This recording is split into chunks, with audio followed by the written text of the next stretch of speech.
पियला शराब गांजा ताड़ी हमारे सैया मिलले जुआड़ी। पियला शराब गांजा ताड़ी हमारे सैया मिलले जुआड़ी। पियला शराब गांजा ताड़ी हमारे सैया मिलले जुआड़ी। मिलले जुआड़ी हो मिलले जुआड़ी। मिलले जुआड़ी हो मिलले जुआड़ी। मिलले जुआड़ी हो मिलले जुआड़ी। पियला शराब गांजा ताड़ी पियला शराब गांजा ताड़ी हमारे सैया मिलले जुआड़ी। पियला शराब गांजा ताड़ी हमारे सैया मिलले जुआड़ी। तुम तो धोखेबाज हो वादा करके भूल जाते हो। तुम तो धोखेबाज हो वादा करके भूल जाते हो। रोज रोज तुम सनम ऐसे करोगे। रोज रोज तुम सनम ऐसे करोगे। मैं जो रूठ जाऊंगी तो हाथ मलोगे। आहा तुम भी बड़ी चालाक हो मुस्कुरा के दिल जलाते हो। तुम भी बड़ी चालाक हो मुस्कुरा के दिल जलाते हो।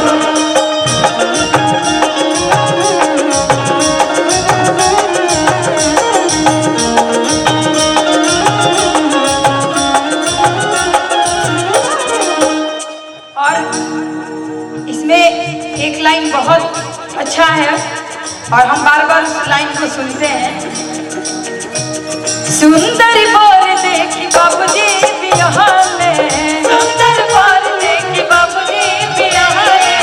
माँ बाप घर परिवार यही देखता है कि लड़की का हस्बैंड भाई सुंदर हो स्मार्ट हो नौकरी चाकरी, लेकिन अंदर में क्या है उसका ये नहीं कोई देखता। वो एक लड़की पहचानती है या वो एक लड़की जब शादी करके जाती है माँ बाप बस ये देखते हैं कि अच्छे घर से है समाज में खड़ा होने लायक है। लेकिन ये जरूरी नहीं होता है कि समाज में खड़ा हो तभी एक मर्द कहलाए। घर में भी खड़ा हो अपनी बीवी के सामने सही तरीके से तब हम मान सकते हैं ना। तो देखिए वही बोल रही है सुंदर बाल देखे बाबूजी भुलाइले। सुंदर बाल देखे बाबूजी भुलाइले। अगुआ भागा से दिहले धराइले। अगुआ भागा से दिहले धराइले। सुंदर बाल देखे बाबूजी भुलाइले। अगुआ भागा से दिहले धराइले। अपन की धराइले हुंडा गाड़ी।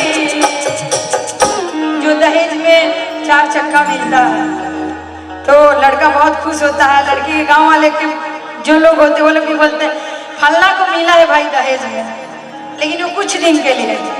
जब नशा में लड़का रहने लगता है तो गाड़ी गहना सब बिक्री कर देता है। अब तो थोड़ा बहुत लोग समझदार हो गए, लेकिन कहीं कहीं है कि बन की धराइले हुंडा गाड़ी। बन की धराइले हुंडा गाड़ी हमारे सैया मिलले जुआड़ी। बन की धराइले हुंडा गाड़ी हमारे सैया मिलले जुआड़ी। पटना से बैदा बुलाई दो।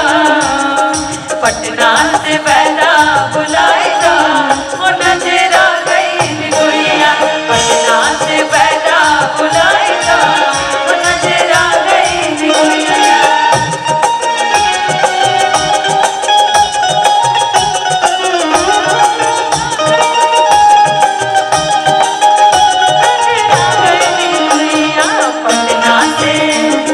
पटना से पैदा बुलाएगा वो नजरा गई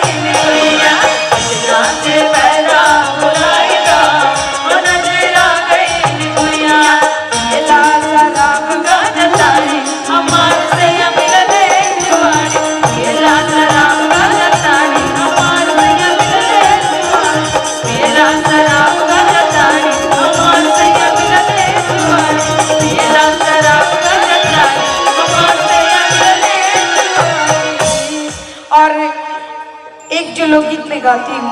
भरत शर्मा जी गाए हैं, पवन सिंह जी गाए हुए हैं।